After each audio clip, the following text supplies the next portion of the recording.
Hi, my name's Sophie and I'm a plant guru here at Grow Urban, and today we are going to be talking about arguably the king of all houseplants, the Monstera Deliciosa.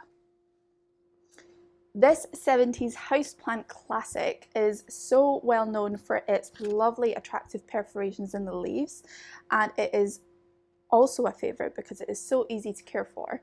They are native to southern Mexico and have been known to grow up to 20 meters tall in the wild, but don't worry, in your home it will probably only grow up to 2 to 3 meters, and I think that's plenty if you ask me.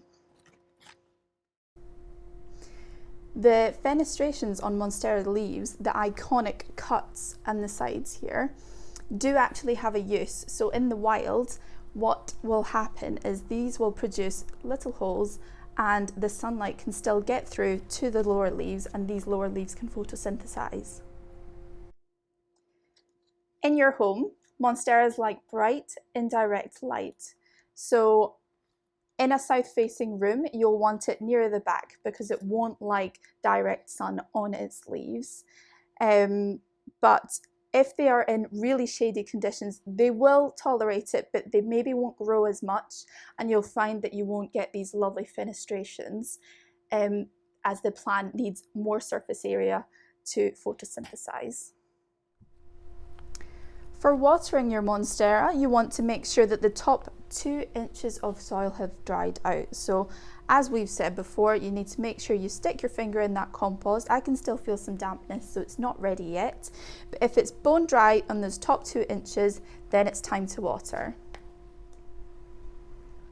Monsteras also love humidity, so regular misting is really good for it. It'll stop the dust lying on the leaves and it'll keep them nice and glossy. It is always good to give them a wipe down about once a month just to make sure that they're getting the most out of the sun.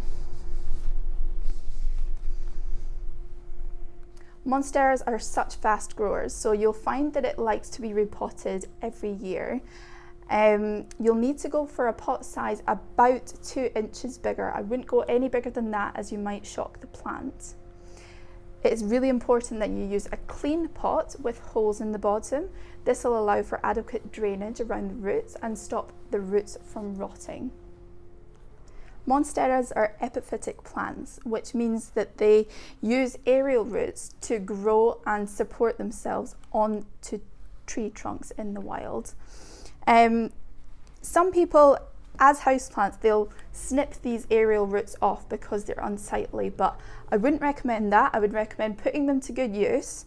So the best thing to do is, if it can reach the soil, poke it in, and that way the aerial root can absorb any nutrients and moisture from the soil.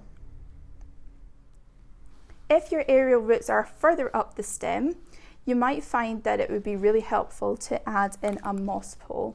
Now this allows for 2 things. It allows for extra support for your plant so you can tie the stems onto it. You can also wet the moss pole when you're watering it, so as those aerial roots can achieve more moisture up there. This can also help with producing the more fenestrations, which people love. So there are a few common problems that might happen to your Monstera. Now, if you do find that your Monstera has produced a few yellow leaves, if it's just a couple, I really wouldn't worry about it. It will cast off the odd leaf in winter, or if you've just got it, it might just be acclimatizing to your new environment. However, if it is happening quite often on the higher leaves, you might want to check if you've overwatered it. To check if you've overwatered your plant and if it may have root rot, what you can do is check the roots. So healthy roots are hard and white or cream.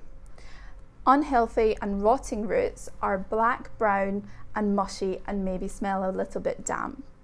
So you'll need to perform a little bit of surgery on your plant. So you'd take it out of the pot, pull away the compost, and those black, brown, mushy roots, you'll need to cut them away and put your plant into a new pot with some fresh soil and let it dry out quite a little bit until you water it again. And that's it, that's the Monstera Deliciosa. If you do have any questions, please do leave a comment below or head to our website.